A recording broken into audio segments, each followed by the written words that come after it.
योगपीठे तटे भीमरथ्या वरं पुण्डरीकाय दातुं मुनीन्द्रैः समागत्य तिष्ठन्तमानन्दकन्दं परब्रह्मलिङ्गं भजे पाण्डुरङ्गम्। रामकृष्ण हरे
अवघेची त्रैलोक्य आनंदाचे आकार अवघेची त्रैलोक्य आनंदाचे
अवघेची त्रैलोक्य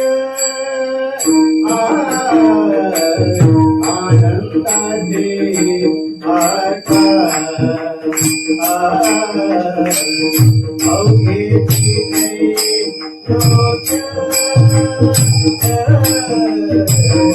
आनंदाचे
चरणी जगन्नाथा चित्त ठेले हे चरणी जगन्नाथा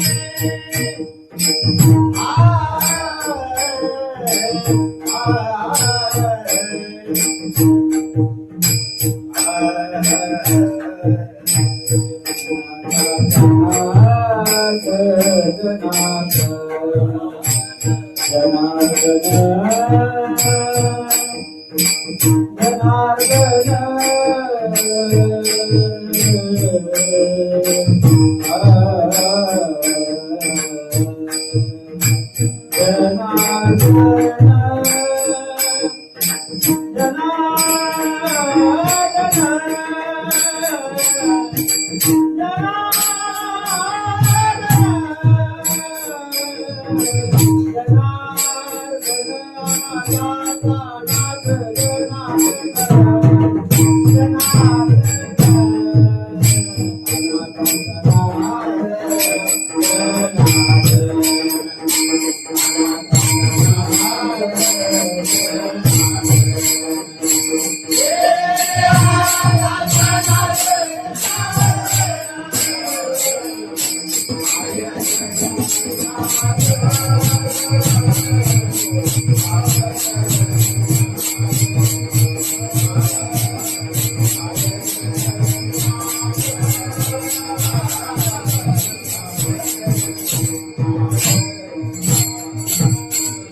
ठेले माय जगन्नाथ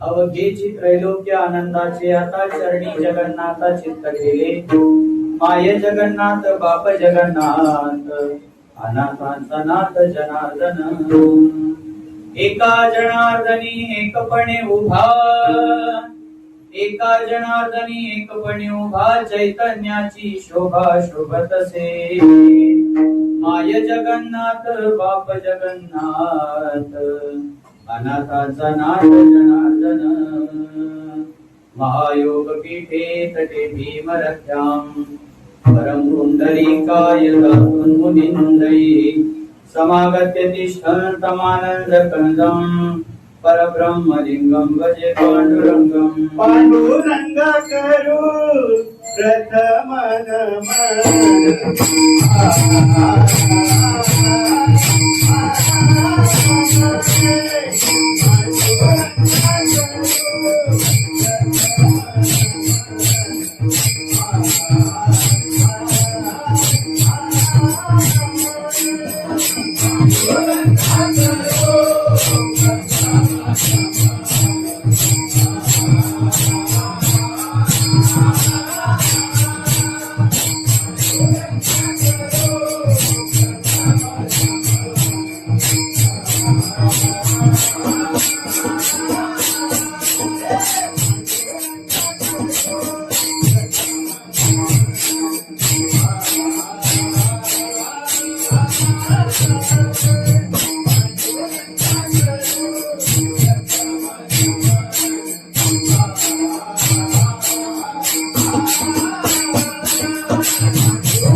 दुसरे चरण संतांची या त्यांच्या कृपादाने कथेचा विस्तारू बाबाजी सद्गुरु दास तुका जयांचे केला स्मरण होय सकळ विद्यांचे अधिकरण तेची वंदू श्री चरण श्री गुरूंचे ते नमस्कारो नियता कलावज्ञ जीवोद्धरार्थावतारम कला क्रांगते ज्योतिका मोदी वक्त्रम कला निशवादा पनोदार्थ दक्षम समाधिस्थ मूर्तिं भजे ज्ञानदेवम सेवेलागी सेवक झालो तुमच्या लागलो निज चरणा अहो स्वामी तुकया देवा यावरी न करावा शरण शरण एकनाथा पायी माता टिवेला नका पाहू गुण दोष झालो दास पायांचा काय माझी वाणी मानेल संतांसी रंज उचितासी आपुरिया माझी वाणी तुझे वर्णी गुणनाम ऐसे देई प्रेम काही कळा मस्तक हे पायावरी या वारकरी संतांच्या विठ्ठल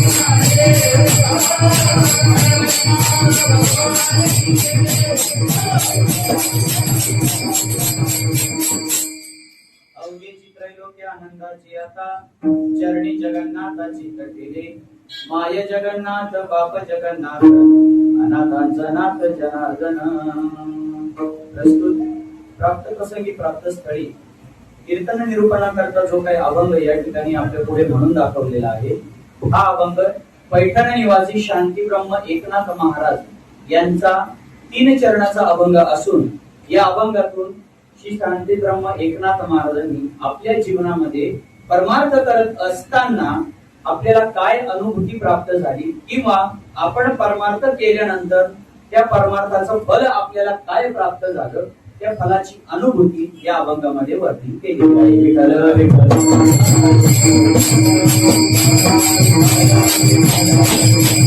शांती ब्रह्म एकनाथ महाराज म्हणतात की मला आता अवघ जे त्रैलोक्य आहे सगळंच्या सगळं जे काही त्रैलोक्य आहे ते सर्व त्रैलोक्याचं काय झालं आहे आनंदाचं झालेलं आहे. का आनंदाचं झालं त्याच्या पाठीमागचं कारण काय तर माझं चित्त मी जगन्नाथाच्या चरणावरती ठेवला म्हणजे माझा भाव माझं चित्त माझं मन हे काय केलं मी त्या भगवान परमात्म्याच्या चरणावरती ठेवलं आणि भगवान परमात्म्याच्या चरणावरती ठेवल्याचा परिणाम असा झाला की अवघ जे काही सगळं त्रैलोक्य आहे ते सर्व त्रैलोक्य मला काय झालं आनंदाचं झालं. पण ते आनंदाचं झाल्यानंतर काही लोकांनी जगत आपल्या शांतीब्रह्म एकनाथ महाराजांना प्रश्न विचारला का हो नाथ महाराज जर तुम्हाला अवघ जे त्रैलोक्य आहे हे जर तुम्हाला आनंदाचं झालं तर मग या जगाशी तुमचा काही संबंध उरला नाही का? त्यावेळेस नाथ महाराज म्हणतात, आहे ना, जगाशी माझा संबंध आहे.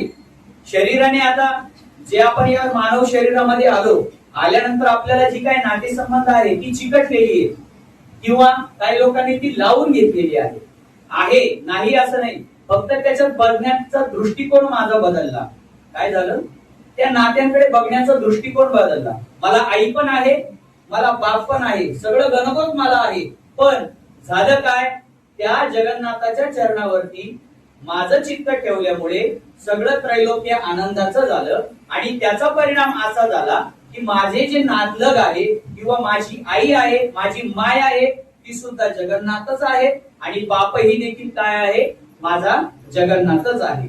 असा त्या भगवान परमात्म्याच्या चरणावरती चित्त ठेवल्याचा हा परिणाम आणि ही अनुभूती सांगत असताना ज्या भगवान परमात्म्याच्या चरणावरती जे चित्त ठेवलेलं आहे त्या भगवान परमात्म्याचं स्वरूप सांगत असताना नाथ महाराज शेवटच्या चरणामध्ये म्हणतात, एका जनार्दनी एकपणे उभा चैतन्याची शोभा शोभत असे. चैतन्याची शोभा शोभणारा किंवा चैतन्याची शोभा वाढवणारा असा जो भगवान परमात्मा आहे तो एकपणाने उभा आहे. एकपणाने उभा म्हणजे काय? याचा सरळ सरळ अर्थ विठ्ठल जळी स्थळी भरला. सगळ्या वस्तूंमध्ये किंवा सगळ्या ठिकाणी नाथ महाराजांना फक्त आणि फक्त आनंदाची अनुभूती, आनंद नाम परमात्म्याची अनुभूती झाली. हा अनुभव एकनाथ महाराजांनी या अभंगामध्ये सांगण्याचा प्रयत्न केलेला आहे. विठ्ठल विठ्ठल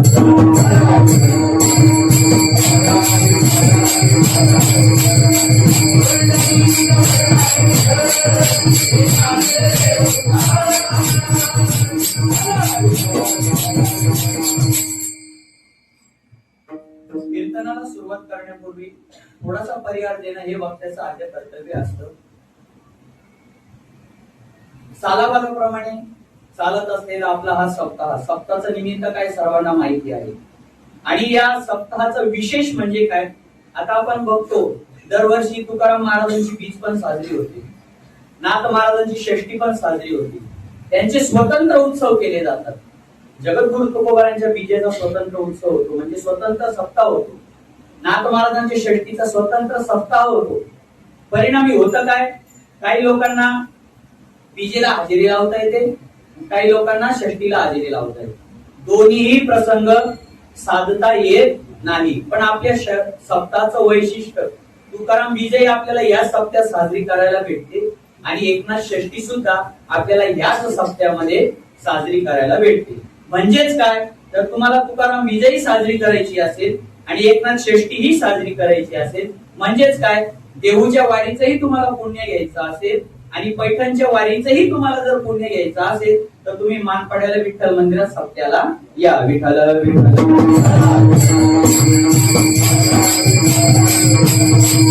ज्ञानेश्वर माऊली प्रासादिक भजनी मंडळातर्फे आयोजित केलेला हा उत्सव आणि या उत्सवामध्ये सर्व जी काही कार्य करणारी मंडळी आहे, कार्यकारिणी मंडळी आहे किंवा सेवाधारी मंडळी आहे, सेवा करणारी मंडळी आहे, त्याच्यामध्ये सगळेच आले. असं कोणी काही विशिष्ट नाही. जो जो सेवा करतो त्याला मेवा हा भेटतो. नुसतं पदावर बसून काही उपयोग नाही. पण आपल्या मंडळाचं वैशिष्ट्य असं आहे की नुसती पदावर बसणारी माणसं नाहीये. कोणी नसेल तर तिथं झटणारी म्हणजे झटणारीच माणसं आहेत. त्याच्यामुळे कार्यक्रमाचा आनंद हा मनसोक्त आपल्याला लुटता येतो. का लुटता येतो? कारण की सर्व जे काही कार्य आहे ते सगळे काही एकच जण सांभाळू शकत नाही. एकल्याचा नोवे खेळ, हा खेळ काही एकल्याचा नाही. आता एकल्याचा खेळ एकट्याला सप्ताह करायचा म्हटल्यावर एकट्यालाच कीर्तन करावं लागल, त्यालाच गळ्यात पापड घालून वाजवावं लागल, त्याला चाली म्हणावं लागल, त्याच्यानंतर पापड जवळ त्याला टाळ घ्यावं लागल, बरोबर की नाही? बसण्याची उठण्याची व्यवस्था त्यालाच करावं लागल. आणि हे कोण करू शकतं? आपल्यासारखे ते शक्य नाही, बरोबर ना? कारण की आपल्याला या सगळ्या गोष्टींची आवश्यकता लागते. परंतु संत महात्म्यांना परमार्थ करण्यासाठी अशा कुठल्याही गोष्टींची आवश्यकता लागत नाही. जगद्गुरु तुकोबाराय म्हणतात, काही न लगे एक भावची कारण तुका म्हणे आन विठ्ठलाची. पण आपल्याला माईकही पाहिजे, आपल्याला पकवाजही पाहिजे, आपल्याला साथ करणारी पण पाहिजे. आता या सगळ्या गोष्टी आपण आपल्या काय म्हणतात आवडीनिवडीनुसार आपण त्या पद्धतीने करतो. आता काहींची आवड फक्त चाली ऐकायची असते, त्याच्यामुळं मग ते आयोजन करणाऱ्यांच्या पाठीमागे लागतात. नाही, ही साऊंड सिस्टीम पाहिजे, ती साऊंड सिस्टीम पाहिजे, असा साऊंड पाहिजे, तसा साऊंड पाहिजे, एवढे माईक पाहिजे, आपल्याकडे एवढी मंडळी कार्यक्रमाला येणार. हे सगळं आवडी निवडीचा प्रश्न झाला. परंतु जर आपल्याला परमार्थ करायचा असेल तर तो संत महात्म्यांनी आपल्याला कशा पद्धतीने आपण करायला पाहिजे याच्यासाठी संत महात्म्याचं काय या ठिकाणी अवतरण होतं. या ठिकाणी संत महात्मे अवतार घेतात. कशासाठी? तुम्हाला आम्हाला त्या परमार्थ कशा पद्धतीने केला पाहिजे याचं ज्ञान होण्यासाठी. कसं आहे, आपल्याला जर जेवायचंय, काय करायचंय आपल्याला? बोलत जा ना, तुम्ही जेवत नाही काय? आपण जेवतो तर सांगायला काय हरकत नाही. बरं, चुकलं उत्तर तर मी काय शिक्षा करणार नाही, मला परत जायचंय. हा, तुम्ही जाऊ दिले तर बरं होईल गल्लीच्या पाठी. हा, त्याच्यामुळे घाबरू नका. विचारलेल्या प्रश्नांचं उत्तर तुम्ही देत जा, काळजी करू नका. चुकलं तर मी सांगेल, माझं चुकलं तर तुम्ही मला सांगा. कारण की माझ्यापेक्षा ज्ञानी श्रेष्ठ ज्येष्ठ मंडळी तुम्ही आहात. मी जेवढे कीर्तन केले नाही त्याचे कितीतरी पटीने तुम्ही कीर्तन ऐकलेले आहात. आणि कीर्तन करण्यापेक्षा कीर्तन ऐकणं हे खूप महत्वाचं आहे. कीर्तन करायला काय 2-4 कीर्तन पाठ केली, तो करायला पोपटासारखा बोला झाला कीर्तन. कीर्तनाला काय लागतं? बांधला फेटा मारल्याच्या का झाला कीर्तन. आता सध्या तेच चालू आहे सगळं. कीर्तन ऐकायचं, लिहून घ्यायचं, पाठ करायचं आणि सांगायचं. त्याच्याने होतं काय? कीर्तन हे माध्यम ज्या गोष्टीसाठी आहे तर किंवा ज्या गोष्टीसाठी ही क्रिया केली पाहिजे त्याचं फल यथार्थ आपल्याला भेटत नाही. कीर्तन हे जे साधन आहे हे भगवत प्राप्तीचं साधन आहे. नाम संकीर्तन साधन पै सोपे, जळतील पापे जन्मांतरीचे. आणि ती जन्मांतरीची पापी जळल्यानंतर तुम्ही परमार्थ करण्याच्या योग्यतेचे होतात. आणि त्या पद्धतीने तुम्ही परमार्थ करण्याच्या योग्यतेचे झालात आणि त्याच्यानंतर तुम्ही जर परमार्थ केला तर तो परमार्थ तुम्हाला भगवत प्राप्तीसाठी योग्य त्या ठिकाणी ठरतो. पण होतं काय? जगद्गुरु तुकोबारायांनी सांगितलंय, तुम्हाला जर आनंदाची प्राप्ती करायची असेल, भगवान परमात्म्याची जर प्राप्ती करायची असेल तर काम क्रोध लोभ निमाले आईची आयुती आनंदाची सृष्टी झाली. मग ज्या पद्धतीने संत महात्म्यांना हे जगही आनंदाचं झालं, सर्व सृष्टी आनंदाची झाली, त्यांनी आनंदाची प्राप्ती करून घेतली, भगवान परमात्म्याची प्राप्ती करून घेतली, तशी ही आनंदाची प्राप्ती आणि भगवान परमात्म्याची प्राप्ती आपण देखील करून घेऊ शकतो हे दाखवण्यासाठी हे संत महात्मे या ठिकाणी पृथ्वी तलावरती अवतरित झाले. विठ्ठल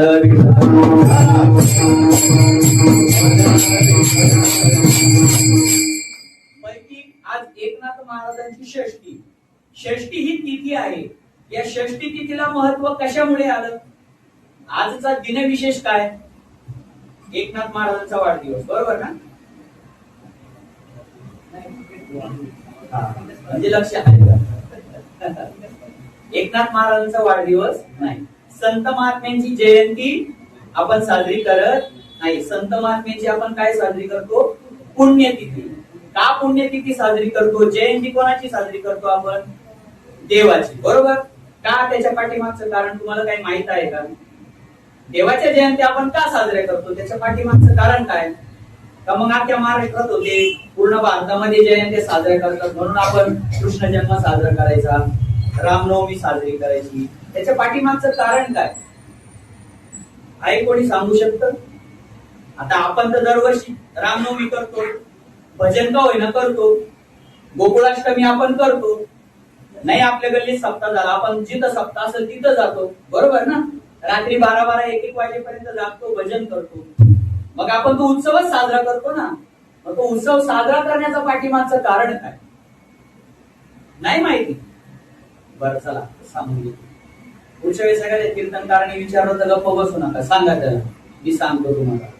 देवाची जयंती ह्या कारणामुळे साजरी करायची की देवाच्या येण्याने ती तिथी काय होती? पुण्य होती.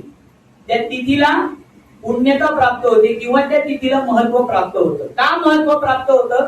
कारण की देवाचं येणं हे दिव्य आहे. देवाचं येणं हे दिव्य आहे. तसं बघायला गेलं तर भगवान परमात्मा अवताराला आला पण आणि भगवान परमात्म्याने अवतार संपवले पण भगवान श्रीकृष्णाने अवतार संपवलेला आपल्याला लक्षात आहे का? कशा पद्धतीने त्याने अवतार संपवला? प्रभू रामचंद्रांनी कशा पद्धतीने अवतार संपवला माहिती का आपल्याला? नाही. नृसिंह भगवान परमात्म्याने कसा अवतार संपवला माहिती का आपल्याला? नाही. पण नृसिंह भगवान परमात्म्याचा जन्म कसा झाला, त्याने अवतार कसा घेतला हे मात्र आपल्याला माहिती आहे. कुठून? स्तंभामधून. बरोबर. म्हणजे खांबातून भगवान नृसिंह जन्माला आले किंवा अवताराला आले. भगवान श्रीकृष्णाचा जन्म कुठे झाला? मथुरेत झाला. मथुरेतही कुठे झाला? कारागृहामध्ये झाला, जेलमध्ये झाला. बरोबर, हे माहिती. पण भगवान श्रीकृष्णाने अवतार कसा संपवला हे आपल्याला माहिती आहे का? नाही माहिती.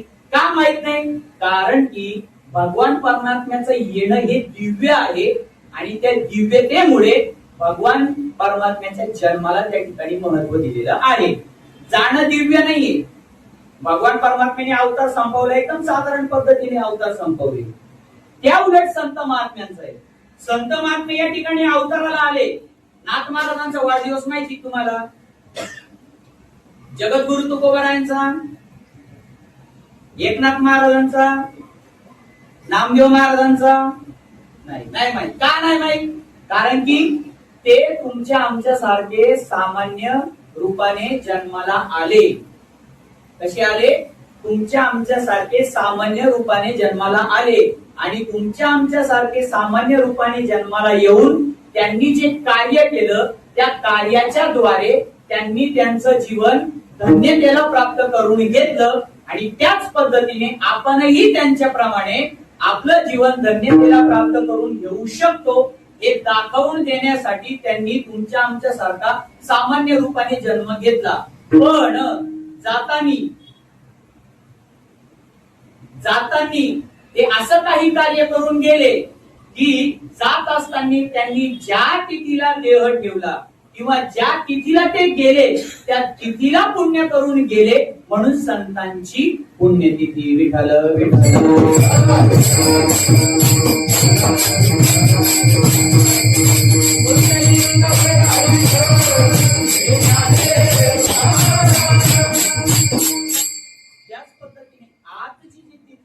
आजच्या तिथीला पुण्य कोणी केलं?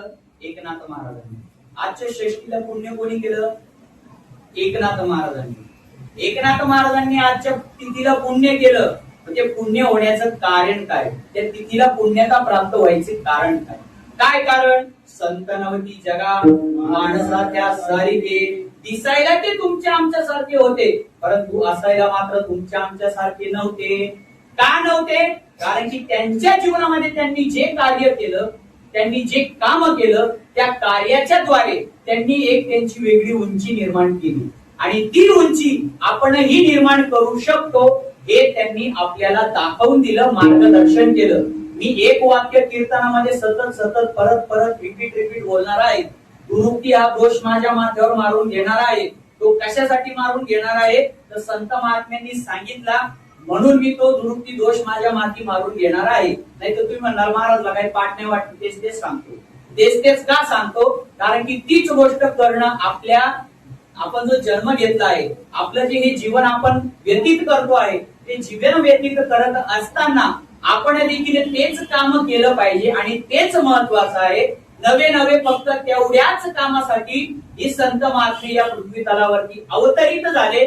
नवे नुसते अवतरित नाही झाले तर त्यांनी आपल्याला मार्गदर्शन केलं. कशा पद्धतीने मार्गदर्शन केलं? सहज बोलणे हित उपदेश आणि करुणी सायास शिकविती. आपल्याला सोप्या भाषेत, सरळ भाषेत त्यांनी समजावून सांगितलं. सोप्या सरळ भाषेतही जर आपल्याला समजत नसेल तर पंते हाती धरलीत पाटी या न्यायाने त्यांना आपल्याला जसं आपण भाकरीला काकर म्हणतो आणि ती माऊली सुद्धा, माऊलीला माहिती असतं म्हणजे आईला माहिती असतं याला भाकर माहित नाही, याला काकर माहितीये, तर ती भाकर आपल्या हातात देत असताना ती पण म्हणजे धर भाऊ ही घे काकर. म्हणजे ती काकर आपल्याला समजते. याच्यामुळे त्या आईला माहिती की हिला काकर म्हणत नाही, हिला भाकर म्हणतात. माहिती असून सुद्धा ती आई सुद्धा आपल्या मुलाने ती भाकरी खावी, त्याला ती भाकरी तळावी, याच्यासाठी भाकरीला भाकर न म्हणता काकर ज्या पद्धतीने म्हणते त्याच पद्धतीने संत महात्म्यांनी आपल्याला जीवनामध्ये आचरण कसं केलं पाहिजे याचं मार्गदर्शन प्रत्यक्षात कृतीद्वारे आपल्याला या ठिकाणी करून दाखवलेलं आहे. संत क्रिया करुणी धाविती अंगी, क्रिया करुणी धाविती अंगी. वेदाईचे सगळं जगते, क्रिया करुणी धाविती अंगी, क्रिया करुणी धाविती अंगी, क्रिया करुणी धाविती अंगी. तैसे संत जगी क्रिया करुणी दाविती अंगी. मग अशा पद्धतीने स्वतः त्या ठिकाणी कसं वागलं पाहिजे, कसं बोललं पाहिजे, काय केलं पाहिजे, या सगळ्या क्रिया कृतीद्वारे आपल्याला दाखवतात आणि त्याच पद्धतीने आपण केलं पाहिजे या पद्धतीचं ते मार्गदर्शन आपल्याला करतात. विठ्ठल विठ्ठल. त्याच पद्धतीने आजच्या अभंगामध्ये देखील सुद्धा एकनाथ महाराजांनी आपला अनुभव आपल्याला सांगितला आहे. आता त्यांना जो अनुभव आला तो आपल्याला सांगायची काय आवश्यकता आहे का? आपल्या दृष्टीने आपण काय म्हणणार, त्याला काही काम होतं का, काही गरज नव्हती ना, झालं देवाची प्राप्ती झालं, आपल्याला सांगायची काय गरज आहे? जसं आजकाल काही कीर्तनकार चांगला उपदेश करतात, हिताचं सांगतात, पण मग आपण फक्त तेवढ्या पुरतं तेवढं कीर्तन संपलं झटकले का चालले. बरोबर ना? विचार करण्याची गोष्ट आहे. मी नाही सांगत, संत महात्मे म्हणतात विचार करण्याची गोष्ट आहे. क्षणोक्षणी आजी करावा विचार. त्यांनी सांगितलं म्हणून मी तुम्हाला सांगतो की आपणही विचार केला पाहिजे. काय विचार केला पाहिजे? काय विचार केला पाहिजे? जर माझ्या पायाचा नंबर 7 आहे तर 8 नंबरचा बूट माझ्या पायात बसेल का, हा विचार आपण केला पाहिजे. बरोबर ना? तुमच्या पायाचा नंबर जर 7 आहे तर 8 नंबरचा बूट कसा तुमच्या पायात बसेल? मग हा विचार करून काही फायदा आहे का? नाही. क्षणोक्षणी हाची करावा विचार, पुढं करावया पार भवसिंधू. करतो का आपण विचार? नाही करत. अहो आपण आपल्या हिताचा विचार करत नाही, आपण दुसऱ्याचा केव्हा विचार करणार? बरोबर ना? मग आपण आपल्या स्वतःचा विचार केला पाहिजे. हे संत महात्म्यांनी आपल्याला सांगावं, एवढे आपण अजून अज्ञानी आहोत. विठ्ठल विठ्ठल.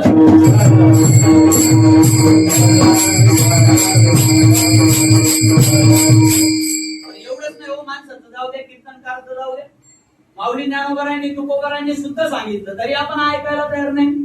आपण ते अभंग पार चाली लावू लावू घोटू घोटू पार गुळगुळीत करून टाकले. हा, इकडून तिकडून वारकरी चालींचा साठा संपला, आपण पिक्चरच्या चाली लावून सुद्धा. बरोबर ना? बरोबर ना? आज मेला पंजा मेला बाप मसना गेला, आज मेला पंजा मेला बाप मसना गेला. देखत देखत नातू पंतू तोही तैसा झाला, देखत देखत नातू पंतू तोही तैसा झाला.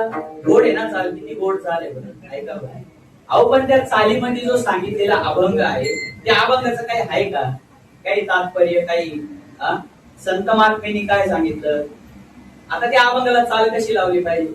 आज मेला पंजा मेला बाप मसना गेला, आया देखत देखत नातू पंतू तोही तैसा झाला. उठा उठा जागा पाठी आले मोठे, ओटू ओटू म्हणायचा अभंग आहे. आज मेला पंजा मेला, अहो आजही गेला पंजाही गेला बापाही मासनात गेला, पुढे तू जाणार आहे. बरोबर ना? मग ह्या अभंगाद्वारे आपण आपलं कल्याण करून घेतलं पाहिजे, सावध झालं पाहिजे का आपण त्याला गोड चाली लावून अजून, अहो आपण गोड चाली लावून तो जर अभंग तसा म्हटला तर हे आपलं अज्ञानच आहे. मग अभंगाची निर्मिती काही चाली लावण्यासाठी नाही झाली, अभंगाची निर्मिती ही झाली आहे आपल्या जीवनाचं कल्याण करून घेण्यासाठी. कशासाठी त्यांचं जीवन त्यांनी खर्च केलं? काही गरज होती का त्यांना? गरज होती का? सांगा मग. माऊली ज्ञानोबा आहे कोणाचा अवतार आहे? महाविष्णूचा अवतार. सखा माझा ज्ञानेश्वर. निवृत्तीनाथ महाराज कोणाचा अवतार आहे? सदाशिवाचा अवतार. आणि सोपान काका कोणाचे अवतार आहे? ब्रह्मा सोपाना तो झाला. आदिशक्ती मुक्ताबाई. आता त्या मुक्ताबाईला यायची काही गरज होती का? होती का गरज? नाही. कशासाठी आल्या त्या? अरे तुम्ही कितीही योग करा, तुम्ही कितीही तपश्चर्या करा, याचा काही उपयोग नाही. हे दाखवून देण्यासाठी फक्त एवढ्या एका गोष्टीसाठी मुक्ताबाईंनी अवतार घेतला.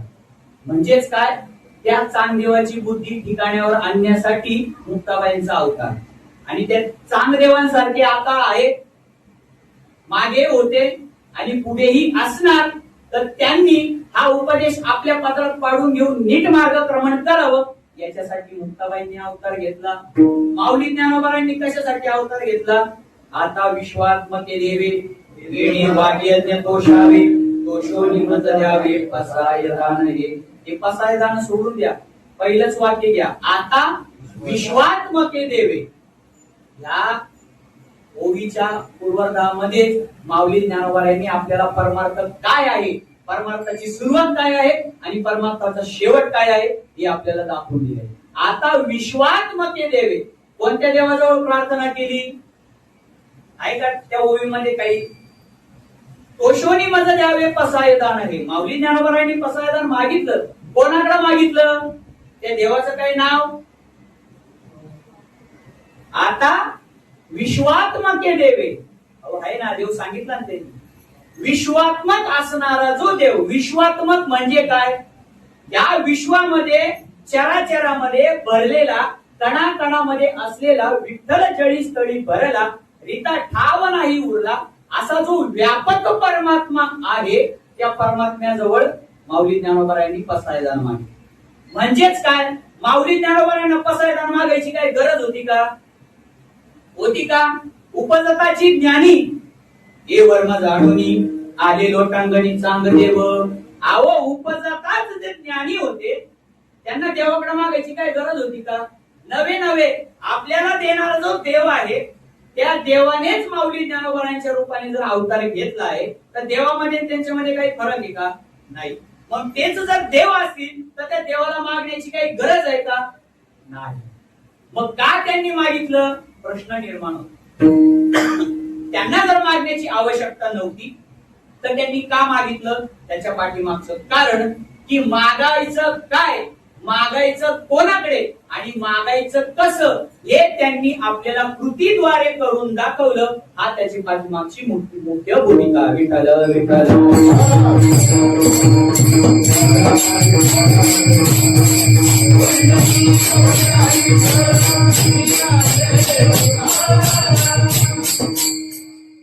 मग आपल्याला कृतीद्वारे परमार्थ कसा करावा, कसा केला पाहिजे हे दाखवून देण्यासाठी संत महात्मे या ठिकाणी पृथ्वीतलावरती अवतरित होतात. आणि अवतरित झाल्यानंतर वेगवेगळ्या प्रकारे आपल्याला ते उपदेश करतात, मार्गदर्शन करतात. मग ते मार्गदर्शन वाचिक असेल, ते मार्गदर्शन कृतीतून असेल, ते मार्गदर्शन अभंगाच्या द्वारे उपदेश करून असेल. अनेक अनेक प्रकारे त्यांनी आपल्याला मार्गदर्शन करण्याचा प्रयत्न केलेला आहे.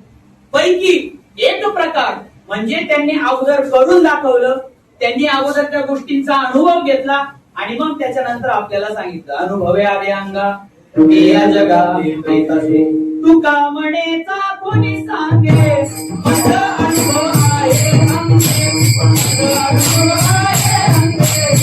अनुभव आहे अंगे, अनुभव आहे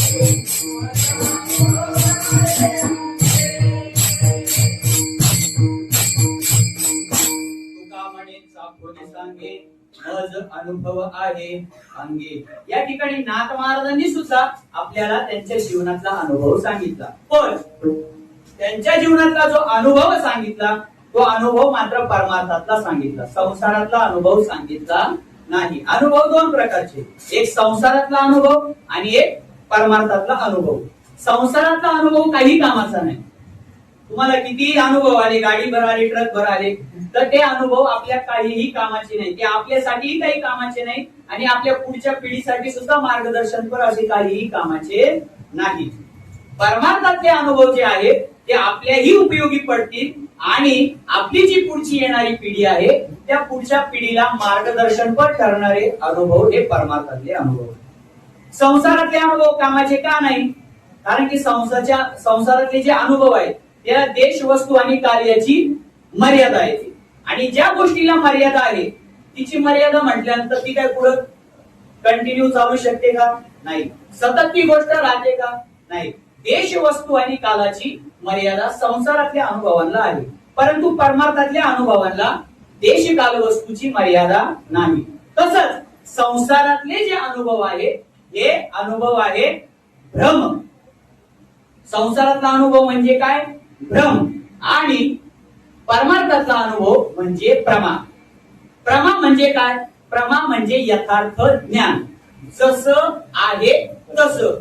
आता आपण वारीला गेलो, पंढरपूरला गेलो का, ते इस्कॉनचे लोक बघा, भगवद्गीता जशी आहे तशी. हा, मग जसं आहे तसं, त्याच्यामध्ये कुठल्याही प्रकारचा बदल नाही, असं जे यथार्थ ज्ञान, ते यथार्थ ज्ञान म्हणजे संसारात आपले परमार्थातले अनुभव. आणि संसारातले अनुभव म्हणजे भ्रम.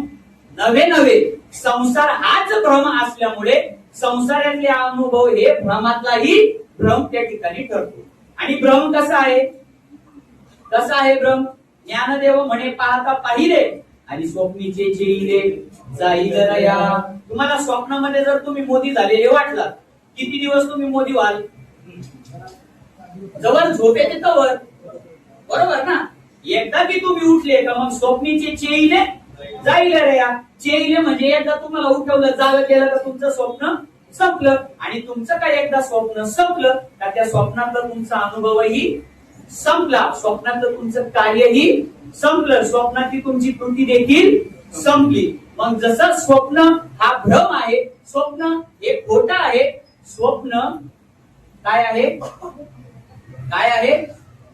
अहो खोटं म्हणा, नाही तर मग हा म्हणा काहीतरी आहे. आता तुम्हाला दोन सांगितले, त्याच्यात एखादं तर बोला. कसा आहे संसार? हा, मग बोला ना, लाजता का तुम्ही? चुकलं म्हणजे तुम्हाला पुरणपोळी भेटणार नाही असं नाही, बरोबर ना? आता मी काय सांगत होतो तुम्हाला, काय विचारलं? हा, भ्रम काय आहे? हा, खेटा बांधला ना, त्याच्यामुळे माझे कान बंद झाले, त्याच्यामुळे मला ऐकू येईना. त्याच्यामुळे तुम्ही जर थोडाशी मोठ्याने बोलले ना मग मला ऐकू येईल. कारण की कसं आहे, मी नवीन कीर्तनकार आहे, मी काही पट्टीचा कीर्तनकार नाही. त्याच्यामुळे कधी कधी मला विस्मरण होतं. आम्हाला काही रोज कीर्तन नसतात, विशेष म्हणजे जिथं कमी तिथं. त्याच्यामुळे आमची काय बोलून प्रॅक्टिस नाही. हा, मग कधी चुकलं तर तुम्ही सांगत जा. म्हणून आम्ही नेहमी म्हणत असतो कीर्तनात, तुम्ही आम्ही पिढी. तुम्ही चुकले तर मी सांगलं, मी चुकलो तर तुम्ही सांगा.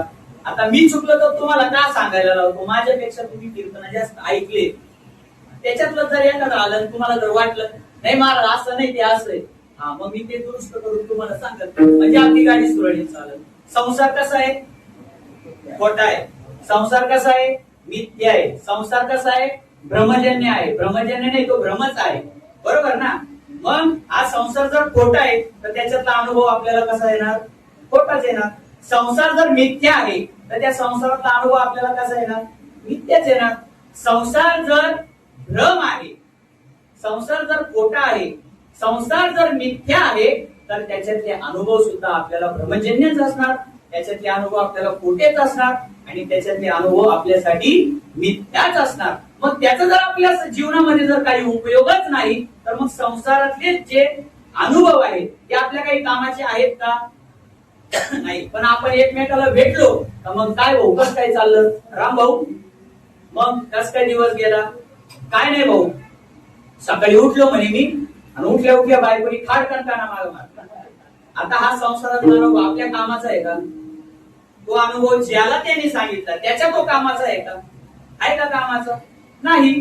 तेच जर एखादा परमार्थिक व्यक्ती भेटला, त्याने जर आपल्याला सांगितलं राम भाऊ रात्री मी झोपलो होतो ना, माझ्या स्वप्नात पांडुरंग आला, त्यानं मला दर्शन दिलं, लोक असं म्हणणार की हे काही सांगतो, काही खोटं सांगतो. पांडुरंगाला एवढं पुण्य केलं का पांडुरंगाला? जो पारमार्थिक माणूस आहे तो काय म्हणणार, वा वा वा, अरे 30 वर्ष झाले मी परमार्थ करतो, 50 वर्ष झाली मी परमार्थ करतो, वाऱ्या करतो, त्र्यंबकची वारी करतो, आळंदीची वारी करतो, पंढरपूरची वारी करतो, पैठणची वारी करतो, सगळ्या वाऱ्या करतो, अजून माझ्या स्वप्नात देवाला नाही, तुझ्या स्वप्नात देवाला. वा वा वा, किती भाग्याची गोष्ट आहे, बरोबर ना? परमार्थातला जो अनुभव आहे हा भूषणावह आहे आणि संसारातला जो अनुभव आहे तो दूषणास्पद आहे. संसारातला तुम्ही काहीही अनुभव सांगा तो दूषणास्पदच आहे, त्याचा आपल्या जीवनामध्ये काहीही उपयोग नाही. पण परमार्थातला जो अनुभव आहे तो भूषणावह आहे. नवे नवे सर्वजण त्याचा अंगीकार करतात, नवे नवे सर्वांना तो भविष्यामध्ये पुढच्या पिढीसाठी तो मार्गदर्शन पण ठरू शकतो. जर आपल्या स्वप्नामध्ये जर भगवान परमात्मा येत असेल तर आपण आपल्या मुलांना जर सांगितलं तर माझ्या स्वप्नामध्ये भगवान परमात्मा आला होता, पांडुरंग परमात्मा आला होता, तर त्या मुलांना गोड लागेल का आपल्या वडिलांच्या स्वप्नामध्ये देव आला होता, आपल्या स्वप्नात अजून का बरं आला नाही? बरोबर ना?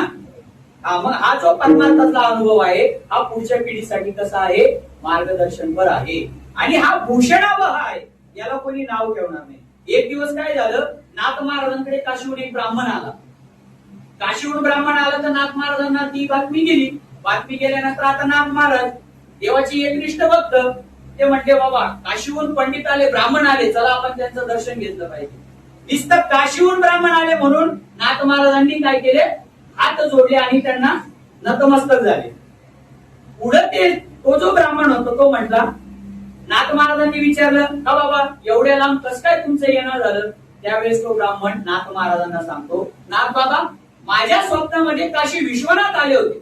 आता हे ऐकल्यानंतर तर नाथ महाराज थांबलेच नाही, नाथ महाराजांनी डायरेक्ट लोटांगण घातलं. म्हणजे सांगायचं तात्पर्य त्याच्या स्वप्नामध्ये देव आला, नाथ महाराजांसारख्यांनी लोटांगण घालावं आणि पाठीमागा दरवाजामध्ये भगवान परमात्मा नाथ महाराजांच्या घरात उभे, दरवाजात उभे. तो देव म्हणतो याच्या नुसत्या स्वप्नात गेलो, नाथ महाराजांनी लोटांगण घातलं, हे नाथ महाराजांच्या घरी गेले 36 वर्ष मी काम करतो तरी यांना तपास नाही. जे सांगायचं तात्पर्य असं की परमार्थातले जे तुमचे अनुभव आहेत हे अनुभव आपल्या जीवनाच्या कल्याणासाठी योग्य आहे. नवे नवे ते पुढच्या पिढीसाठी मार्गदर्शन पण ठरू शकतात. आपण जर परमार्थ करून योग्य पद्धतीने नामस्मरण करून योग्य पद्धतीने आपण सेवा करून जर भगवान परमात्म्याची प्राप्ती करून घेतली, तेच आपलं आचरण करून आपलं बघून आपलं मार्गदर्शन घेऊन आपल्या पुढची जी पिढी आहे ती सुद्धा त्याच पावलावरती पाऊल ठेवून ती देखील त्यांच्या जीवनाचं कल्याण करून घेऊ शकते. हाच फक्त एक हेतू संत महात्म्यांचा असल्यामुळे आपल्या जीवनातले अनुभव संत महात्म्यांनी तुमच्या आमच्यासारख्या सामान्य लोकांना अभंगाच्या द्वारे सांगण्याचा प्रयत्न केला. विठ्ठल विठ्ठल.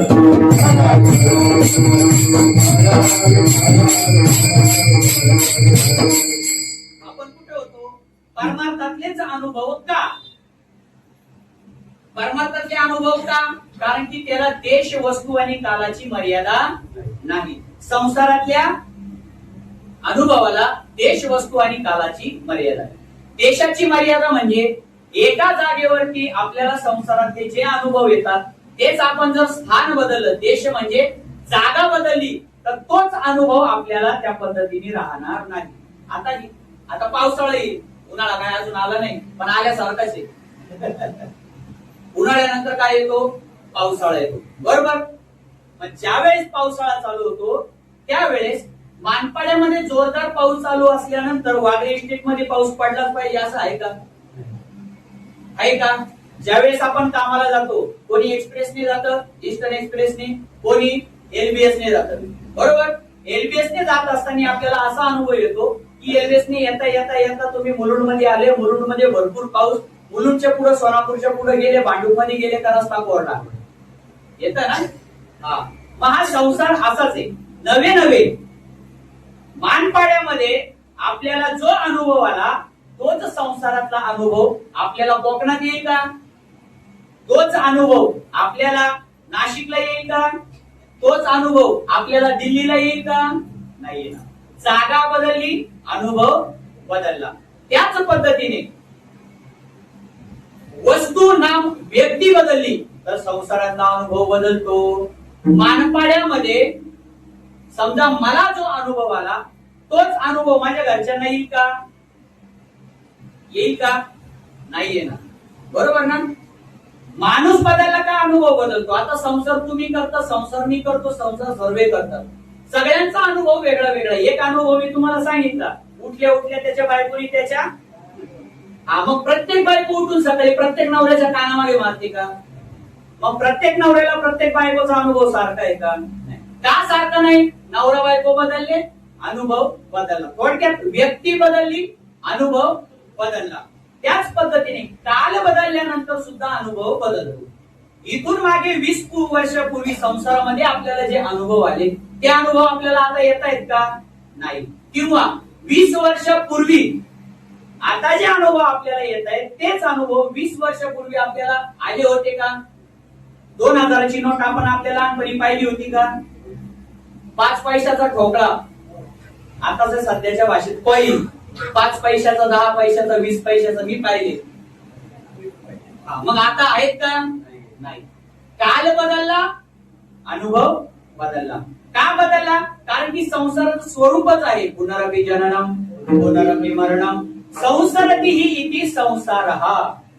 सारखा सरकत राहतो, सारखा बदलत असतो. त्याचंच नाव काय आहे? संसार. विठ्ठल विठ्ठल.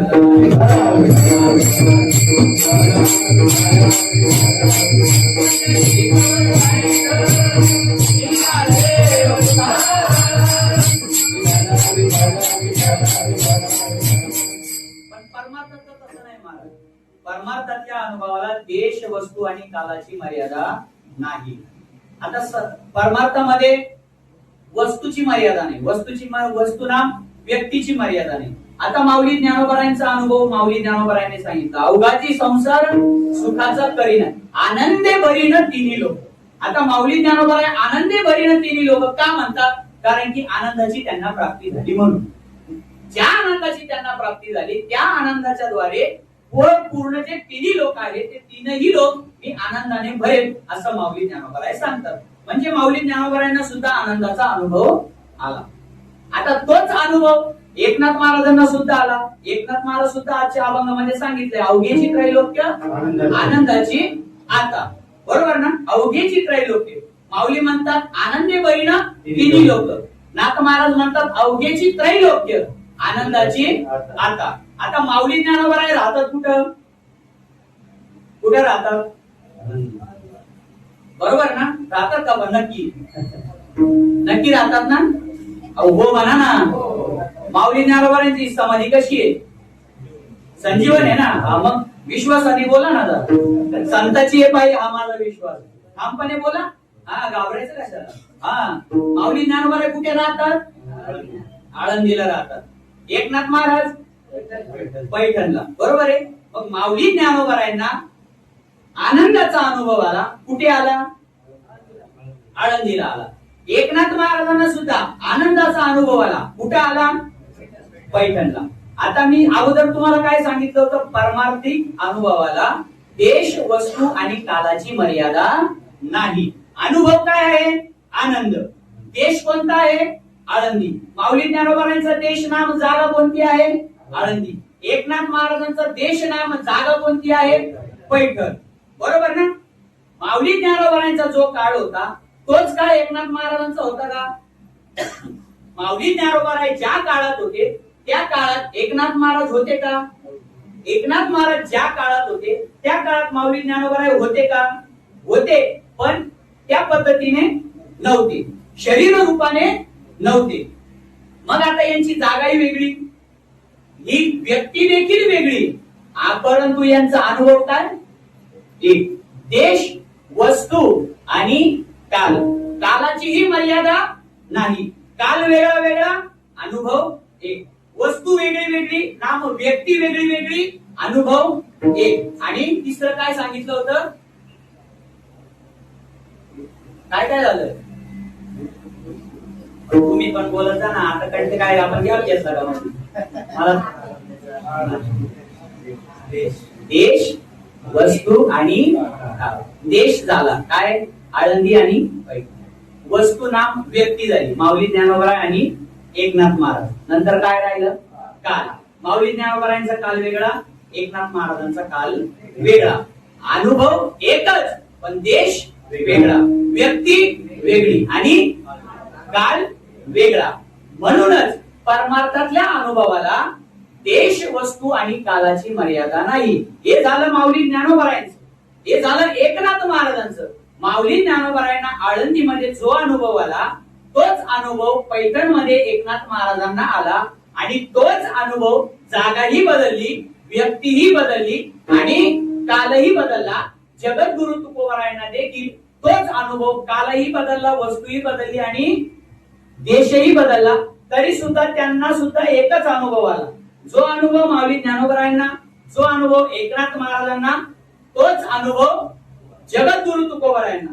आनंदे दाटले तिही त्रिभुवने, सर्वात्मकपणे ओघाला, सर्वात्मकपणे ओघाला.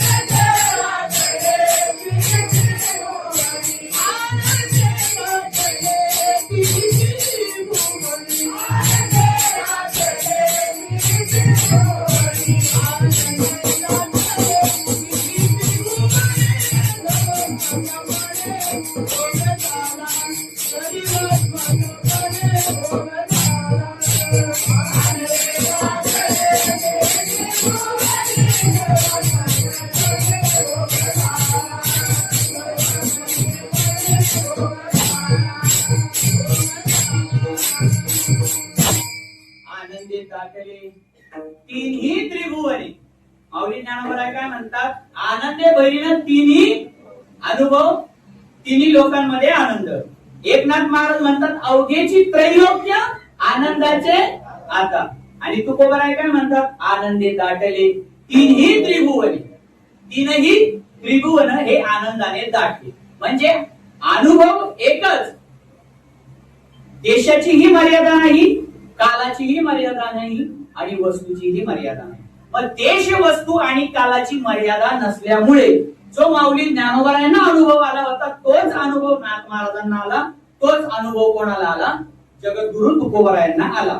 म्हणूनच काय, परमार्थातला जो अनुभव आहे त्याला देश, वस्तू, कालाची मर्यादा नसल्यामुळे तो आपल्यासाठीही अनुकरणीय आहे, आपल्यासाठीही कल्याणाचा आहे.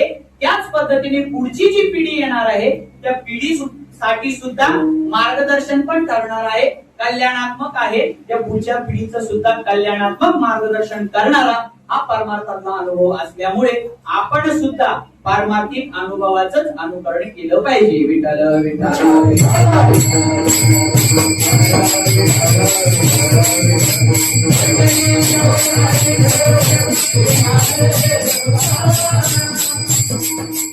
अशाच पद्धतीने नाथ महाराज सुद्धा ज्या वेळेस आपल्या जीवनामध्ये त्यांनी परमार्थाची प्रगती चालू केली, वाटचाल चालू केली, वाटचाल करत असताना आपला परमार्थ ज्या वेळेस पूर्णत्वाला गेला, पूर्णत्वाला गेल्यानंतर त्या पूर्णत्वाला गेलेल्या परमार्थाची नेमकी अनुभूती काय, त्याचा अनुभव काय, तो अनुभव महाराजांनी आजच्या अभंगाच्या पहिल्या चरणात अवघे चित्रलोक आनंदाचे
अवधेची त्रैलोक्य आनंदाचे आता चरणी जगन्नाथा चितळलेले.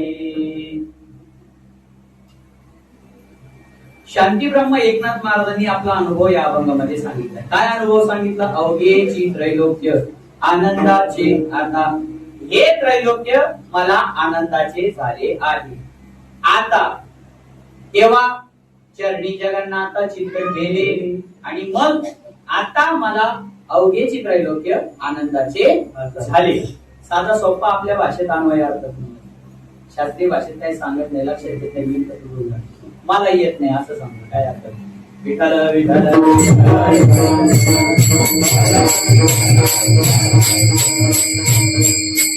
एकनाथ महाराज म्हणतात की अवघेच जे त्रैलोक्य आहे हे त्रैलोक्य मला आनंदाचे झाले. पण केव्हा झाले? चरणी जगन्नाथा चित्त केले. पण कावनाथ महाराज या ठिकाणी आम्हाला एक प्रश्न उत्पन्न झालाय. काय प्रश्न उत्पन्न झालाय? तुम्ही म्हणतात अवघेची त्रैलोक्य आनंदाची आता. आता दोन प्रश्न या ठिकाणी निर्माण होतात. सगळ्यात पहिली गोष्ट म्हणजे तुम्ही जे त्रैलोक्य म्हणतात ते आनंदाचं म्हणतात. मग तुम्ही आता आनंदाचं म्हणतात, मग याच्या अगोदर काय ते आनंदाचं नव्हतं का? याच्या अगोदर जे त्रैलोक्य तुम्ही आनंदाचं झालं म्हणतात, मग ते आनंदाचं नव्हतं का? मग दुःखाचं होतं का? मग दुःखाचं होतं तर मग आता आनंदाचं झालं ते कसं झालं? आणि त्रैलोक्य म्हटल्यानंतर तो संसाराचाच भाग आला. आणि संसाराचं वर्णन करत असताना अनेक संत महात्म्यांनी सांगितलंय, लटिका व्यवहार सर्व हा संसार वाया येल झार हरिवी. आणि हा संसार कसा आहे? नाशिवंत आहे, संपणारा आहे, असा हा संसार आहे. मग हा संपणारा जो संसार आहे तो जर खोटा आहे तर खोटा संसार तो खरा कसा ठरू शकतो? मग तो संसार जर तुम्ही म्हणतात आम्हाला आनंदाचा झाला, तर मग ही अज्ञानी लोक सुद्धा जे आता सध्या संसाराला खरं मानून चाललेली आहे तर ते संसाराला खोटं मांडण्याचा विचारच करणार नाही. मग हे तुम्ही कसं व्याजात बोलतात बा? हे आम्हाला तुम्ही गुरपाटात पाडून टाकलं, गोंधळात पाडून टाकलं. काय नेमकी भानगड काय आहे? आम्ही कसं समजायचं? आता सगळ्याच गोष्टी तुम्हाला माहितीये, तुम्ही ज्ञानी आहात, हे तुम्हाला बोलायला शोधता अवघेची त्रैलोक्य आनंदाची आता. पण मग आमच्या सारख्यांचं काय? आम्हाला प्रश्न पडला, मग हे त्रैलोक्य जर अगोदर तुम्ही म्हणतात हे नाशवान आहे, हा संसार नाशवान आहे. संसार म्हणजे काय? पुनरपी जननम पुनरपी मरणम. संसाराचे अनेक तुम्ही प्रकार सांगितले, सगळ्या गोष्टी सांगितल्या, सगळं काही सांगितलं. मग खोटी असणारी गोष्ट जी त्रिकालाबाधित सत्य आहे की ही गोष्ट खोटी आहे. संसार हा खोटा आहे हे त्रिकालाबाधित सत्य आहे. संसार नाही सत्य. संसार हा खोटा आहे, संसार हा मिथ्या आहे, ही गोष्ट त्रिकालाबाधित सत्य आहे. म्हणजे संसार याच्या अगोदरही नव्हता, संसार आताही नाही आणि संसार याच्या नंतरही नसणार. म्हणजेच तीनही कालामध्ये हा संसार जर नाही तर मग हा संसारामध्ये असणारं जे त्रैलोक्य आहे ते खोटं असणारे त्रैलोक्य तुम्हाला आनंदाचं कसं काय वाटलं? बरोबर ना? शंका चुकीची आहे का काही? कोणाकोणाला मान्य आहे शंका? सगळ्यांनाच मान्य आहे, बरोबर ना? जायचं पुढं? आपल्याला पोळ्या खायच्या, टाइम कधी राहिला, चला पुढे. आपल्या टायमात टेन्शन घेऊ नका तुम्ही. आपण 6 बॉलात 6 सिक्स मारून मोकळे होतो. 36 रन करण्यासाठी आपल्याला 36 बॉलची आवश्यकता नाही. मग काय आपला कोच जर गौतम गंभीर असेल तर मग काय वर्ल्ड कप आपल्याकडे येणार 100%. टेन्शन घ्यायचं नाही. फक्त तुम्ही व्यवस्थित लक्ष देऊन ऐका मी विचारलेल्या प्रश्नांची उत्तर द्या, बाकी काय. चला गमतीचा भाग सोडून द्या. प्रश्न निर्माण होतो, संसार कसा आहे? संसार हा दुःखाचाच आहे. बरं कसा दुःखाचा आहे? कसा दुःखाचा आहे? संसार दुःख मूळ नाही, संसार दुःख मूळ नाही, संसारच दुःख आहे. संसार दुःखाचं मूळ नाही. संसार म्हणजेच काय आहे? दुःख आहे. मग असं जे दुःख रूप असणारं जे त्रैलोक्य तुम्हाला आनंदाचं झालं. कसं झालं? मी चरणी जगन्नाथा चित्त ठेवले. त्या जगन्नाथाच्या डोक्यावरती मी चित्त ठेवलं, त्या जगन्नाथाच्या पायावरती माझं चित्त ठेवलं, माझं मन ठेवलं, माझं अंतःकरण ठेवलं. त्याच्यामुळे काय झालं? हे त्रैलोक्य मला आनंदाचं झालं. कसं आनंदाचं झालं? त्या जगन्नाथाच्या चरणावरती माझं चित्त ठेवल्यामुळे त्याची कृपा झाली. त्याच्या कृपेद्वारे मला सद्गुरूंनी उपदेश केला, मला संत महात्म्यांनी उपदेश केला, आणि संत महात्म्यांनी उपदेश केल्यामुळे जे अज्ञान माझ्या ठिकाणी होतं ते अज्ञान गेलं, अज्ञानरूपी अंधकार गेला आणि ज्ञानरूपी प्रकाश आला. आणि त्या ज्ञानाच्या योगाने मला हे त्रैलोक्य आनंदाचं झालं. आनंदाचं झालं म्हणजेच नेमकं काय? आनंद म्हणजे नेमकं काय? आनंदाचं दुसरं स्वरूप म्हणजे भगवान परमात्मा. आनंदाचं दुसरं स्वरूप म्हणजे भगवान परमात्मा. सुखाचं दुसरं रूप म्हणजे भगवान परमात्मा. सुख रूपाईचे तुझे कोणी सांगा, माझ्या पांडुरंगा सारिके ते. पाडवेद आहे. सुख रूपाईचे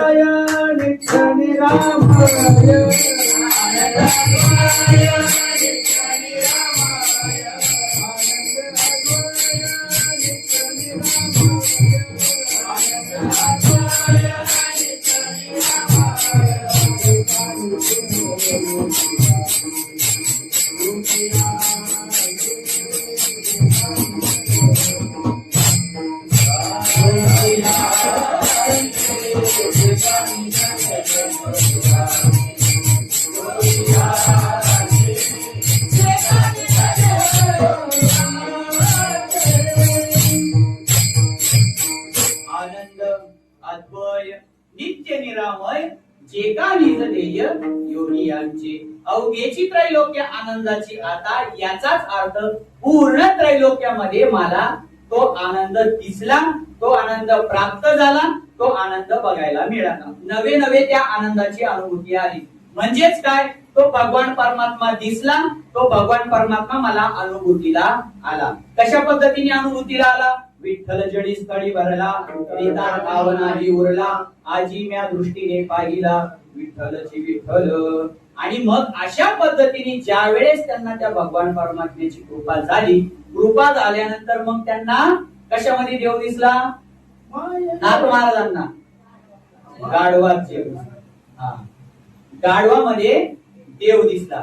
याचाच अर्थ गाढवामध्ये देव दिसला, माणसांमध्ये देव दिसला, दगडामध्ये देव दिसला, सर्व वृक्षांमध्ये, सर्व चराचरामध्ये त्यांना काय दिसला? देव दिसला. म्हणूनच नाथ महाराज म्हणतात अवघेची त्रैलोक्य आनंदाचे आता. पण हे केव्हा झालं? चरणी जगन्नाथाची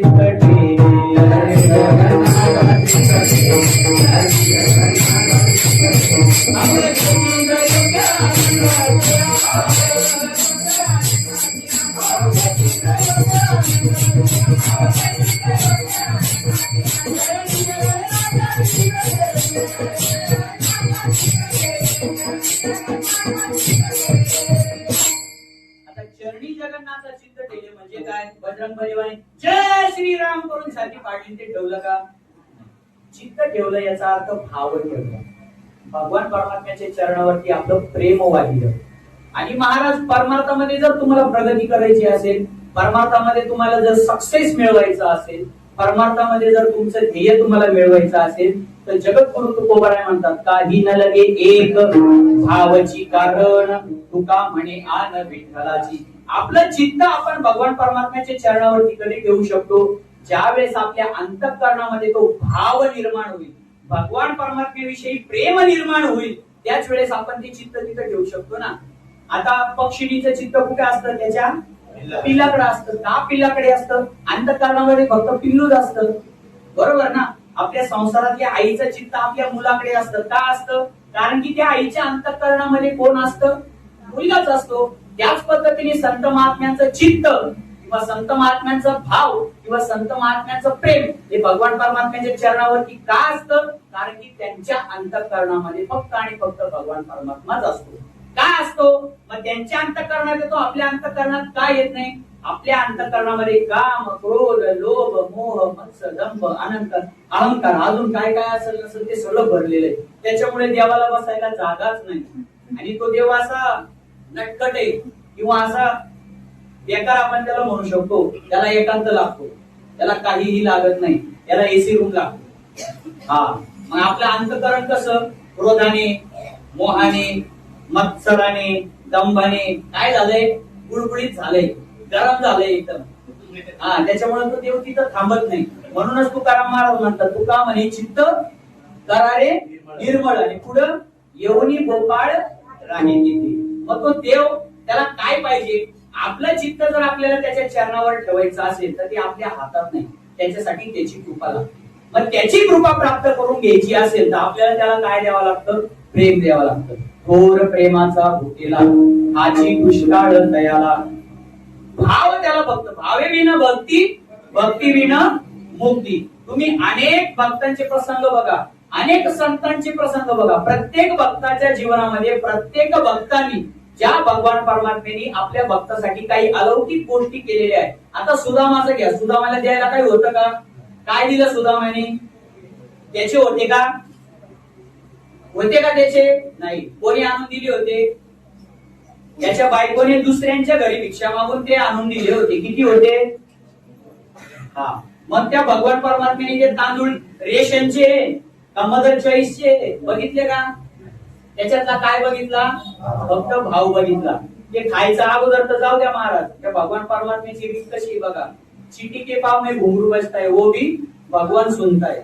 बरोबर, त्याला कळायला सुदामा येतोय. कसा येतोय, कसं केलं त्याचं वर्णन आहे ना ते काहीतरी एक वर. न सर पे है पगड़ी न तन पे है जामा, बता दो कन्हैया को नाम है सुदामा. काय त्याची अवस्था होती, होतं का अंगावर काही, काहीच नव्हतं. न तन पे है, सर पे है पगड़ी न तन पे है जामा, बता दो कन्हैया को नाम है सुदामा. हे सुदामा नाव ऐकलं आणि आहे त्या परिस्थितीत महाराज सिंहासनावर उठला. पायात चप्पल नाही, काय नाही, काय नाही, खाली काही अंतरलेले का नाही, कुठं आता महालाच्या बाहेर आलो, खडे टोचताय का, काही नाही. याला सुदामा डोळ्याला दिसला आणि डायरेक्ट त्याला आलिंगन दिलं. का दिलं, कारण की सुदामाच्या अंतःकरणामध्ये त्या भगवान परमात्म्याच्या विषयी काय होतं, प्रेम होतं. शबरीचे बोर, कसं होती शबरीची अवस्था, किती दिवस वाट पाहत होती ती, आणि किती दिवस ती रोज दात घासायची ना, बरोबर. कोलगेट लावायची, दंतकांती लावायची, क्लोजअप काही, ब्रश कोणता, कोलगेटचा का ओरल बीचा, काहीच नाही. किती वर्ष झाले, किती वर्ष झाले म्हणजे कितीतरी जन्म झाले, कितीतरी युग झाले. इतके दिवस तिने वाट पाहिली आणि अशा अवस्थेमध्ये ते शबरीचे उष्टे बोरं खाल्ले. अहो, आपण 10-15 दिवस तोडलेले बोरं, सुकलेले बोरं ते आपण खात नाही. आपल्याला ताजा फ्रेश माल पाहिजे, बरोबर ना. ऑनलाईन जरी करायचं, आपण ऑनलाईन कशासाठी करतो आता, टीव्ही वरती ऍड येते, सगळं फ्रेश भेटतं म्हणून, बरोबर ना. मग आपण फ्रेश साठी ऑनलाईन पैसे एक्स्ट्रा देतो, वाढवा देतो. डिलिव्हरी बॉयला टिप पण देतो, 20 रुपये 30 रुपये काय असेल. मग डिलिव्हरी बॉय पटकन येतो टिप दिल्यानंतर. हा, मग एवढ्या सगळ्या उलट टीव्ही आपण कशासाठी करतो, आपल्याला सगळं फ्रेश पाहिजे. मग ते बोरं फ्रेश होते का, उष्टी होती. पण भगवान परमात्म्याने असा विचार केला का ते बोरं उष्टी का काय, म्हणून भगवान परमात्म्याने फक्त काय पाहिला, त्याच्यातला भाव पाहिला. थोर प्रेमाचा भुकेला हाची दुष्काळ दयाला. मग अशा पद्धतीने फक्त आपला भाव त्या भगवान परमात्म्याच्या चरणावर आपल्याला ठेवायचा आहे. अशा पद्धतीने तो भाव जर आपण ठेवला तर 100% आपलं चित्त सुद्धा आपल्याला सहाय्य होतं आणि ते चित्त आपल्याला त्या जगन्नाथाच्या चरणावर ठेवता येतं. आणि अशा पद्धतीने जर आपण चित्त जर आपल्या जगन्नाथाच्या चरणाजवळ जर ठेवलं तर ज्या पद्धतीने एकनाथ महाराजांना अनुभव आला की हे सगळं त्रैलोक्य त्यांना आनंदाचं अनुभवायला आलं, तर तेच त्रैलोक्य आपल्याला देखील अनुभवायला नक्की येईल. पहिल्या चरणाचा भावार्थ सांगण्याचा प्रयत्न केला. 2 चरण उरलेली आहेत. आपल्याला बरोबर 5 मिनिटात 2 चरणही संपवायचे. विठोबा रखमाई माऊली ज्ञानोबा तुकाराम सगळं आपल्याला घ्यायचं आहे. त्याच्यासाठी सर्वांनी घाई करा, त्वरा करा, टाइमपास करू नका. हाताने टाळी आणि मुखाने नामस्मरण करा. वारकरी संप्रदायाच्या नियमाप्रमाणे एकदा आपल्याला भजन घ्यायचं आणि आपण आपल्या सेवेच्या पूर्ततेकडे वळूया. विठोबा रखमाई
अवघेची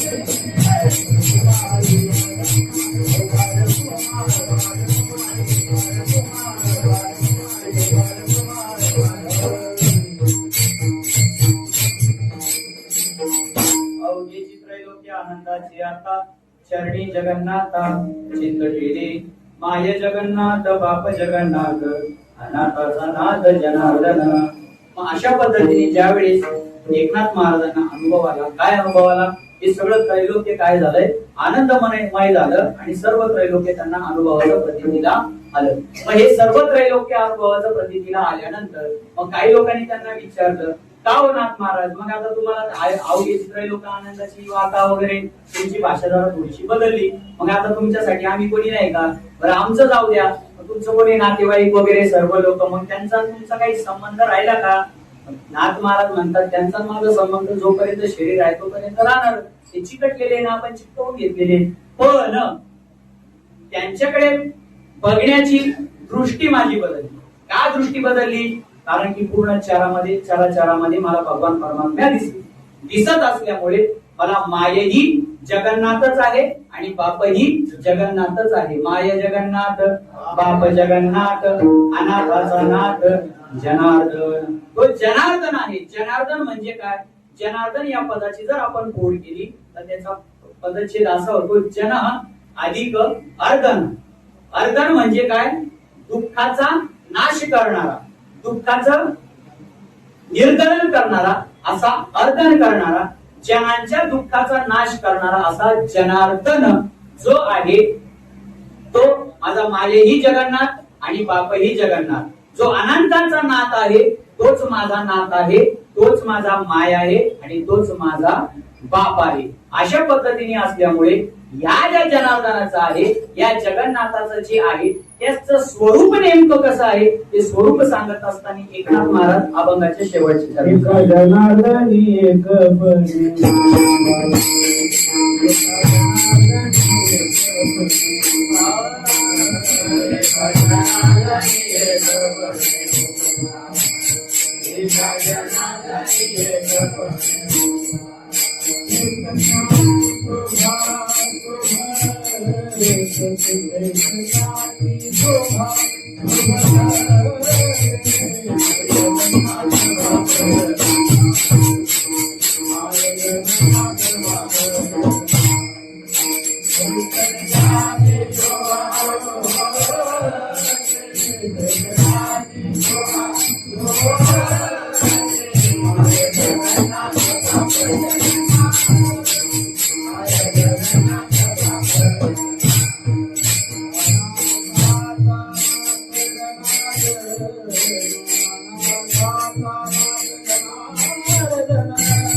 एकपणे उभा चैतन्याची शोभा चैतन्यालाही ज्याच्यामुळे शोभा येते असा तो असणारा जनार्दन, असा तो असणारा जगन्नाथ कसा आहे?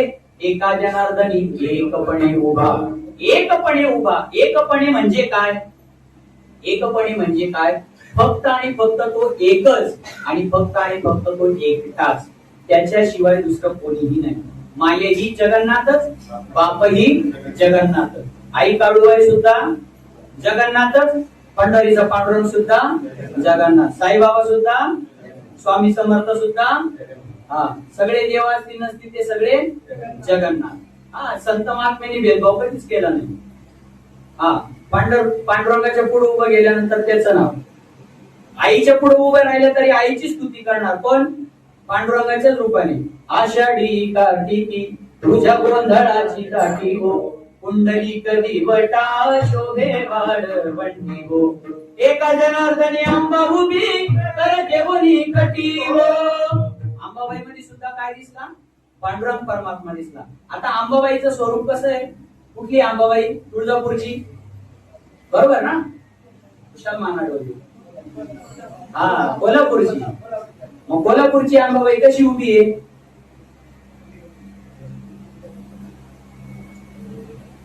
हो, अंबाबाईचं दर्शन घेतलं नाही कधी? कोल्हापूरला गेले नाही तुम्ही? कोण कोण गेलं? आता गेले तरी हातवरती करायची नाही, गेल्यानंतर अंबाबाई पाहिलीच नाही. जाऊ लांब दर्शन. चला चला कोल्हापुरी चप्पल जोडा घ्यायला. अशी तर आपली टूर असते, आपली नुसती टूरच असते. म्हणून घरी आलं, देवदर्शन झालं तरी, घरी आलं तरी आपली टूरच चालू असते. का? आपण यात्रा करायला जात नाही, आपण टूर करायला जातो. आणि टूर करायला गेल्यामुळे आपल्या जीवनात टूरच चालू राहणार. हा, साधा सरळ हिशोब येतो. पण अंबाबाईच्या समोर उभं राहिलं सुद्धा एकनाथ महाराजांना त्या अंबाबाई मध्ये सुद्धा भगवान परमात्मा दिसला. ती अंबाबाई कशी दिसली? एका जनार्दनी अंबा उभी सांगण्याचं तात्पर्य असं, एका जनार्दनी एकपणे उभा. आपण ज्या आपल्या आराध्याचं भजन करतो, पूजन करतो, ज्याची आराधना करतो, त्याची आपण एकनिष्ठतेने आराधना केली पाहिजे. आणि आराधना केल्यानंतर एकदा तो आपल्याला प्रसन्न झाला की मग माय असू द्या, बाप असू द्या, गाढव असू द्या, पुत्र असू द्या, त्याच्यामध्ये सुद्धा आपल्याला ते आपलं आराध्य दैवत, कोणाचं पांडुरंग परमात्मा असेल, कोणाचं खंडेराव असेल, कोणाचं काळूबाई असेल, जे आपलं आराध्य दैवत असेल ते आपल्याला त्याच्यात दिसलं पाहिजे, तर आपला परमार्थ सफल झाला. असा अनुभव एकनाथ महाराजांनी आजच्या या अभंगामध्ये सांगितला. तो मी आपल्या भाषेत तुम्हाला सांगण्याचा प्रयत्न केला. अभंगाचा अर्थ असाच असेल, मी आग्रह धरत नाही. पण जेवढं काही माझ्या कानावरती पडलं, जेवढं काही माझ्या गुरुवाऱ्यांकडनं आळंदीत असताना, जोगमारा शिक्षण संस्थेत शिकत असताना जे काही कानावरती पडलं ते तुमच्यापर्यंत आपल्या भाषेत पोहोचवण्याचा मी प्रयत्न केला. सगळंच बरोबर असेल असं नाही, जे बरोबर आहे ते घ्या, तुमच्या जीवनामध्ये उतरवा, तुमच्या जीवनाचं कल्याण करून घ्या. कारण की ते माझं नाही, जेवढं काही आहे तेवढं सगळं संत महात्म्यांचं तुम्हाला सांगितलं, जेणेकरून तुमच्या जीवनामध्ये तुमचं कल्याण होईल. आणि जे काही चुकीचं असेल ते माझं मला परत करा, त्याची दुरुस्ती करून मी पुन्हा तुमच्या पुढे मांडण्याचा प्रयत्न करेल. झालेली सेवा माऊली ज्ञानोबराय, जगद्गुरु तुकोबाराय, शांती ब्रह्म एकनाथ महाराज आदी करून सर्व संत महात्म्यांच्या चरणी समर्पित करू. माझ्या आई वडिलांच्या चरणी समर्पित करतो, माझ्या गुरुवर्यांच्या चरणी समर्पित करतो, तुम्हा सर्व मायबाप श्रोत्यांच्या चरणी समर्पित करतो. त्याच पद्धतीने या ठिकाणी ज्या सर्व टाळकरी मंडळींनी मला साथ केली, विनीकरी बाबा असतील, सर्व गायनाशाळी कीर्तनकार मंडळी सगळी असतील, सर्वांच्या चरणी नतमस्तक होतो. या ठिकाणी आमचे परमश्रद्धेय आदरणीय गुरुस्थानी असणारे, आमच्यावरती बंधुवत प्रेम करणारे आमचे बाळासाहेब महाराज डुमरे यांच्या मार्फत मला या ठिकाणी सेवेला येण्याचं भाग्य लाभलं. अर्थात निमित्त ते झाले, मंडळाने मला बोलवलं, त्यांनी वैयक्तिक काय बोलवलं नाही. आणि आता वैयक्तिक बोलवण्यासारखा मी पण राहिलो नाही.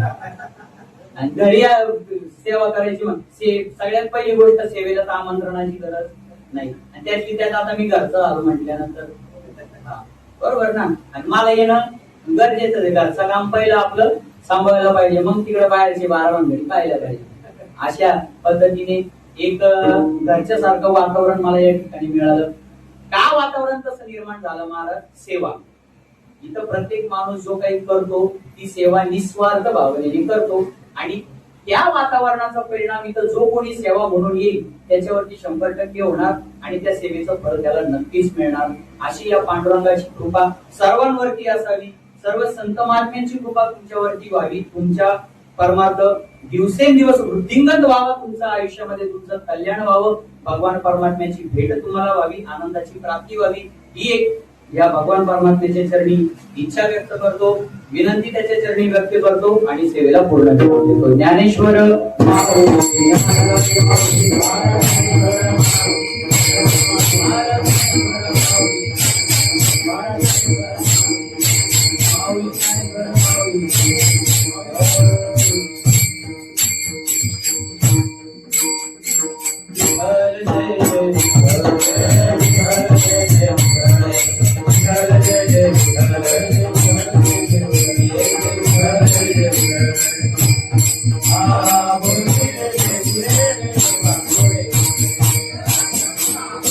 Thank you.